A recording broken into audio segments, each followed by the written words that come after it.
आके तेरी बाहों में हर शाम, ये हंसी वादियाँ ये खुला आसमां, बेखुदी का बड़ा सहारा। 80 के दशक में एक सिंगर थे जो लंबे अरसे तक रोज सुबह पहली फ्लाइट पकड़कर मुंबई पहुंचते और 12 से 15 गाने रिकॉर्ड कराते और लास्ट फ्लाइट लेकर चेन्नई अपने घर चले जाते। ये था उस सिंगर की लोकप्रियता का आलम। साथिया तूने क्या किया। इस अद्भुत गायक ने 12 घंटे में 21 गाने गाने का रिकॉर्ड भी बनाया था। इसी सिंगर ने एक दिन में 19 तमिल गाने और एक दिन में ही 16 हिंदी गाने रिकॉर्ड करने का कारनामा कर दिखाया। कुछ ऐसी थी इस सिंगर की डिमांड और उनके आवाज का जादू।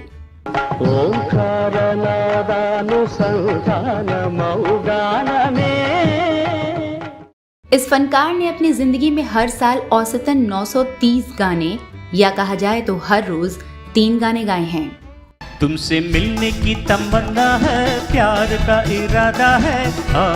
50 साल का सिंगिंग करियर और करीब 16 भाषाओं में 50,000 गीत गाने के लिए इस सिंगर का नाम Guinness book of world record में दर्ज है। जिए तो जिए कैसे। 6 बार बेस्ट प्लेबैक सिंगर का राष्ट्रीय अवार्ड, 24 बार तेलुगु सिनेमा का नंदी पुरस्कार, पद्मश्री, पद्म भूषण और पद्म विभूषण से सम्मानित। 80 से ज्यादा फिल्मों में एक्टिंग और करीब 10 सीरियल्स में अभिनय, अनगिनत गानों का संगीत निर्देशन और कई फिल्मों के निर्माता रहे। पहली बार मिले हैं। कुछ इस तरह का परिचय है इस बेमिसाल सिंगर का, जिसे दुनिया SP बाला सुब्रमण्यम के नाम से जानती है। आके तेरी बाहों में।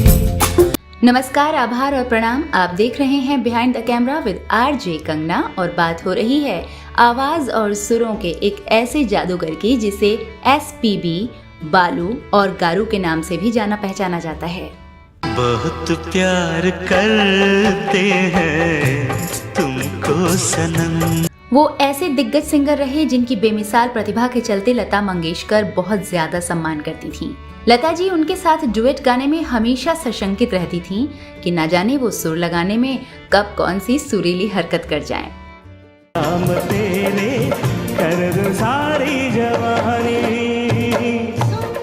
बाला सुब्रमण्यम की आवाज में जितनी गहराई थी उससे कहीं अधिक रुतबा उनका संगीत की दुनिया में था। उनके गाए अनगिनत गीतों की खुशबू से आज भी जमाना महकता है। धीमे कदम फिर से मैं। हमेशा अपने सुरों से तमाम सरहदों के पार अपनी बेशकीमती मौजूदगी दर्ज कराने वाला ये कलाकार अचानक कुछ ऐसे इस दुनिया से चला गया कि उनके तमाम चाहने वालों को इसकी भनक तक नहीं लगी। इस पेशकश में बात करेंगे कि कैसे एक इंजीनियरिंग की पढ़ाई करने वाला एक नौजवान सुर और ताल का सबसे बड़ा इंजीनियर बन जाता है। ये दुनिया छूटे वो दुनिया रूठे। साथ ही बताऊंगी कि किस तरह इस गायक ने जवां दिलों को प्यार करना सिखाया और कैसे इन्होंने बॉलीवुड की अभिनेत्रियों को अपने तल्ख लहजे में आईना दिखाया जिससे तमाम हीरोइंस दिल मिला उठी। और अंत में जानेंगे कि सलमान खान की आवाज कही जाने वाले SP बाला सुब्रमण्यम ने भाईजान के लिए गाना क्यों बंद कर दिया। इन सारी बातों पर आने से पहले जान लेते हैं कि संगीत और गायकी की दुनिया में SP बाला की एंट्री कैसे हुई।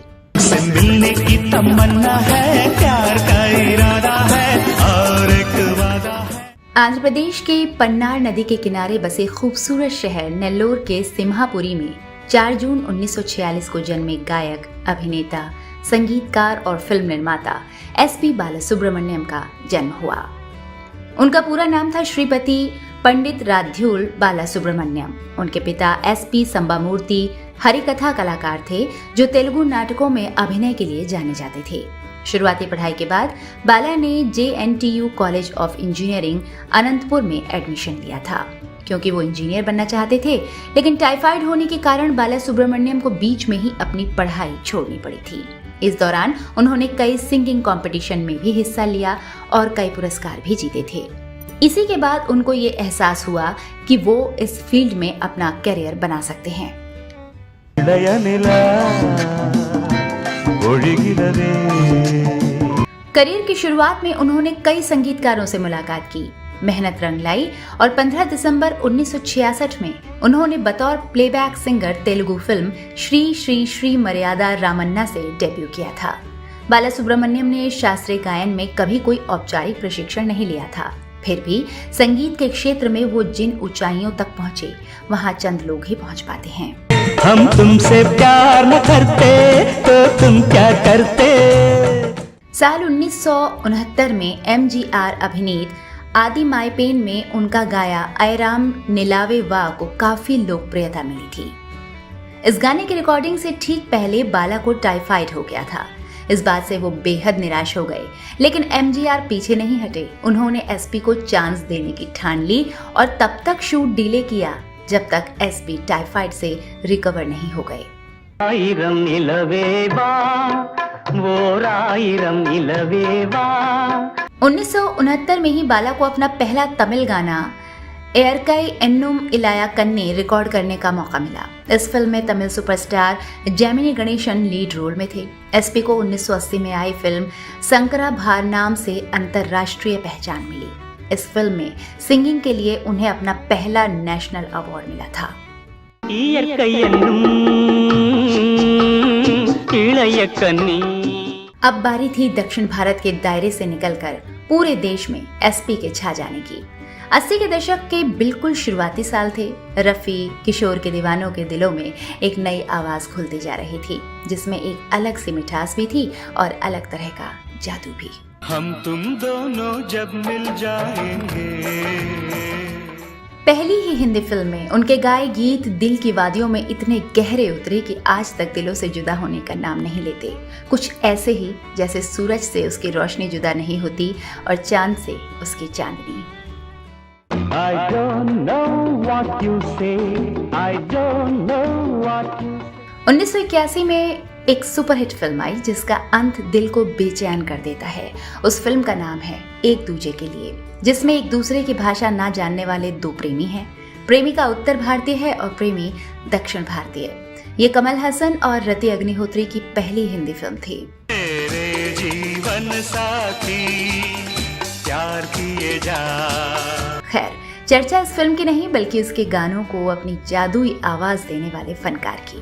इस फिल्म के गानों के जरिए जब देश और दुनिया ने एक अद्भुत आवाज को सुना तो उसके असर से कोई नहीं बच सका. दक्षिण भारत के दायरे से निकली इस आवाज की मदहोश करने वाली खुशबू अब पूरे देश में फैल चुकी थी. ये खनकती आवाज बेजोड़ थी. फिल्म एक दूजे के लिए के गानों में बाला के मदहोश करने वाले सुरों के चलते ये गाना बेहद खूबसूरत बन चुका था और यादगार भी, जिसके लिए उन्हें नेशनल अवार्ड भी मिला. तेरे मेरे बीच में कैसा है ये बंध. 80 के दशक की शुरुआत में इस फिल्म के गाने गली गली में बजने लगे थे. लोग जानने को आतुर थे कि आखिर ये कौन है जो इतना बेहतरीन गाता है.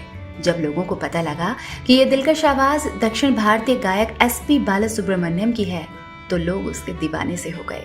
बाग में खिले हैं कैसे कैसे फूलवा. इसके बाद हिंदी फिल्म एक ही भूल में उन्होंने फिर अपनी प्रतिभा का लोहा मनवाया. फिल्म के 5 गानों में SP ने आशा भोसले के साथ सुरों की जुगलबंदी की. हिंदी सिनेमा में SP बाला की पहचान रोमांटिक गीतों के चलते बनी, लेकिन इस फिल्म के एक गाने में उन्होंने दर्द का वो एहसास जगाया जो उनकी रूह से निकलकर रूह तक उतर जाता है. एक एक शब्द पर उनकी सुरीली हरकत से पूरा शरीर सिहर उठता है. इस गाने को कभी एकांत में पूरा सुनिए, आप हमें जरूर याद करेंगे. बेखुदी का बड़ा सहारा है.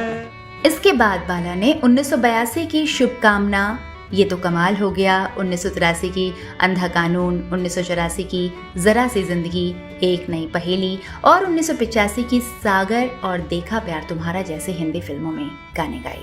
मौसम का तकाजा है. अब बारी थी एक ऐसी फिल्म की जिसके जरिए कई लोगों की किस्मत का सितारा बुलंद हुआ. 1989 में फिल्म आई मैंने प्यार किया. SP बाला की सुरमई आवाज तमाम अरमानों को पंख देने की तैयारी में जुट चुकी थी. इस फिल्म में सलमान और भाग्यश्री लॉन्च हो रहे थे. तय हुआ कि SP बालासुब्रमण्यम ही सलमान की आवाज बनेंगे. हालांकि फिल्म के प्रोड्यूसर्स और निर्देशक को डाउट था कि सुब्रमण्यम की आवाज सलमान जैसे यंग एक्टर पर जचेगी या नहीं। सारी शंकाएं तब पूरी तरह खत्म हो गईं, जब न सिर्फ बाला की आवाज सलमान पर बिल्कुल फिट बैठी, बल्कि इस फिल्म के सभी गाने ब्लॉकबस्टर साबित हुए। बाला सुब्रमण्यम की आवाज ने दर्शकों के दिलों में पहले ही गाने से जगह बना ली। वहीं सलमान के लिए तो वो कई फिल्मों में अपनी आवाज देते रहे। तू ये संदेशा उनको सुनाना, मैं पीछे आया कबूतर जा। जवानी की दहलीज पर इस फिल्म को देख लेना किसी अल्हड़ मन में हजार सपनों के पनप जाने जैसा था। कुछ ऐसा था बाला की दिलकश आवाज का जादू। एसपी जब गाते मेरे रंग में रंगने वाली, तो हजारों लाखों लड़कियों का मन इस एहसास से भर जाता कि एक दिन कोई उनके लिए भी ये गीत जरूर गाएगा। मेरे रंग में रंगने वाली। वहीं जब एसपी की शहद भरी आवाज में आजा शाम होने आई घुलता, तो लड़कियां इस सपने में खो जाती कि जब उनका भी कोई महबूब हो तो इसे अंदाज से पुकारे और वो दौड़कर उसकी बाहों में सिमट जाएं। आजा शाम होने आई, मौसम ने भी अंगड़ाई। इस फिल्म के सारे ही गीत दिल की वादियों में इतने गहरे उतरे कि 33 बरस बाद भी ये अब तक वहीं जमे बैठे हैं। इसके 2 साल बाद 1991 में आई फिल्म साजन में इस गायक ने सुरों की ताबड़तोड़ बारिश की, जिसमें संगीत की दुनिया के मुरीद मानो सराबोर हो गए। दिल भर तुझे मिलने को। एसपी बाला ने सलमान की अगली फिल्म पत्थर के फूल में भी अपनी आवाज दी। इस फिल्म के कई गाने बहुत हिट रहे। कभी तू नूरी लगती है, कभी तू झूली लगती है। इसके बाद एक ऐसी फिल्म आई जिसकी न सिर्फ स्टोरी दमदार थी, बल्कि एसपी बाला की आवाज ने फिल्म के गानों में ऐसी जान फूंकी कि वो आज भी तरोताजा और दिल के बेहद करीब लगता है। इसके रोमांटिक गानों को आज भी बड़े चाव से सुना जाता है। तेरे होठों पे हैं हुस्न की बिजलियां। रोजा तमिल भाषा में 15 अगस्त 1992 को रिलीज हुई थी। इसे मणिरत्नम ने निर्देशित किया था। इस फिल्म के जरिए म्यूजिक कंपोजर के तौर पर AR रहमान ने डेब्यू किया था। इस फिल्म के सभी गाने बेहद हिट रहे थे, जिसका बहुत हद तक क्रेडिट बाला सुब्रमण्यम को जाता है। रोजा जाने मन तू ही मेरा दिल। इस फिल्म के सारे गाने सुब्रमण्यम ने गाए थे, जिसमें उनका सुर ओस के पत्ते पर सुबह सुबह इठलाती किसी पानी की बूंद सा मालूम पड़ता है। एसपी बाला सुब्रमण्यम ने भले ही हर अंदाज के नगमे गाए हों, लेकिन कई फिल्मों में उनकी आवाज ने जवां दिलों को मोहब्बत करना सिखाया। फिल्म हम आपके हैं कौन उन्हीं में से एक है। दिल पे नहीं काबू। यूं तो प्रेम का हर सुर सीधा दिल में ही उतरता है, लेकिन इसी फिल्म का गाना पहला पहला प्यार है उन्होंने कुछ इस अंदाज में गाया जैसे जवां दिलों पर उनकी आवाज ताजे मक्खन की तरह जा लिपटती हो। पहला पहला प्यार है। 90 के दशक में बाला जब सिल्वर स्क्रीन पर सलमान की आवाज बन चुके थे, तब उन्होंने अपने सिंगिंग करियर से ब्रेक ले लिया, क्योंकि वो फुल टाइम एक्टिंग में हाथ आजमाना चाहते थे। इसके बाद उन्होंने तमिल, तेलुगु और कन्नड़ भाषा में तकरीबन 72 फिल्मों में एक्टिंग भी की। மண்ணில் இந்த காதலன்றி யாரும் வாழ்தல் கூடுமோ। एक सवाल बार बार किया जाता है कि सलमान की आवाज रहे एसपी बाला सुब्रमण्यम ने भाईजान के लिए गाना क्यों बंद कर दिया था। दरअसल सलमान और बाला सुब्रमण्यम की जोड़ी ने 17 फिल्मों में धमाल मचाया। हम आपके हैं कौन की बेशुमार कामयाबी के बाद साल 1994 में ही सलमान खान की संग दिल सनम फिल्म रिलीज हुई, जिसमें बाला सुब्रमण्यम ने सिर्फ एक गाना गाया था। धरती बने दवात चाहे स्याही बने समंदर। ये ऐसा वक्त था जब सलमान के गाने अलग अलग सिंगर्स गाने लगे थे। इसके बाद एसपी बाला फिर कभी सलमान की आवाज नहीं बने। ऐसा क्यों हुआ, इस पर बाला सुब्रमण्यम ने कभी कुछ नहीं कहा। वो विवादों से दूर ही रहते थे, इसलिए उन्होंने इस बात का खुलकर जवाब नहीं दिया। जब एक इंटरव्यू में सलमान खान से इस बारे में सवाल किया गया तो उन्होंने कहा था, उस समय तक बाला सुब्रमण्यम की आवाज मुझ पर सूट करती थी। उनकी आवाज में जादू है, लेकिन ये भी सच है कि उम्र के साथ उनकी आवाज अब बदल गई और मेरे ऊपर सूट नहीं करती थी, इसलिए सिंगर बदल गए। तुमको है प्यार माना, इस दिल का यार माना। साल 1998 के बाद बाला ने हिंदी फिल्मों के लिए गाना बंद कर दिया। उनकी हस्ती और उनका हुनर हिंदी फिल्मों के दायरे से कहीं बड़ा था। उन्होंने बेस्ट सिंगर का 6 बार नेशनल अवार्ड जीता, वो भी 4 अलग अलग भाषाओं में। KJ येशुदास के बाद सबसे ज्यादा नेशनल अवार्ड जीतने का रिकॉर्ड भी SP बाला के नाम है। करीब 15 साल तक हिंदी फिल्मों से दूर रहने के बाद 2013 में उन्होंने शाहरुख खान की फिल्म चेन्नई एक्सप्रेस में गाना गाया। टिकट खरीद के बैठ जा सीट पे, निकल न जाए कहीं चेन्नई एक्सप्रेस। अब बात बाला सुब्रमण्यम के उस बयान की जिसके जरिए उन्होंने बॉलीवुड अभिनेत्रियों को आईना दिखाया। दरअसल एक इवेंट में बाला ने कहा था कि आजकल एक्ट्रेस इतना भी नहीं जानती हैं कि फिल्म इवेंट्स में किस तरह की ड्रेस पहननी चाहिए। क्या उन्हें ये लगता है कि रिवीलिंग ड्रेस पहनने से एक्टर और निर्देशक उन्हें काम दे देंगे? उन्होंने यहाँ तक कह दिया था कि अगर मेरे बयान से अभिनेत्रियां नाराज भी हो जाएं, तो मुझे इसकी कोई परवाह नहीं है और न ही मुझे इससे कोई फर्क पड़ता है। जाहिर है इस बयान के बाद तमाम अभिनेत्रियों को बुरा लगना ही था। नतीजतन कई एक्ट्रेसेस ने उनके बयान की आलोचना की, लेकिन बाला सुब्रमण्यम ना तो अपने बयान से पीछे हटे और ना ही कोई सफाई पेश की। आप सभी दर्शक उनके इस बयान से कितने सहमत हैं, ये कमेंट करके जरूर बताइएगा। अगरम इप्पो सिगरम आचे, तगरम इप्पो तंगम आचे। कोरोना की जंग के बीच बेहद खामोशी से 74 साल की उम्र में SP बाला ने इस दुनिया को अलविदा कह दिया। तमाम लोग जो आज भी यकीन नहीं करते कि वो अब हमारे बीच नहीं हैं। खैर, भले ही वो चले गए, लेकिन जिंदगी के सफर में उनके गाए नगमे उंगली थामे हमेशा साथ चलते रहेंगे। साथिया तूने क्या किया। आवाज के इस जादूगर के बारे में अब और क्या कहें। जो रंग उन्होंने भरे हैं वो सदा रहेंगे। बेहिसाब नगमों के साथ आपका दिली शुक्रिया। आप जहाँ भी हों, हम सबकी बेशुमार मोहब्बत आप तक पहुँचे और हाँ, आप बहुत याद आते हैं। शुक्रिया आपके वजूद के लिए। सलाम है आपकी गायकी को। ज़माना शुक्रगुजार है आपके हजारों अनमोल गीतों के लिए।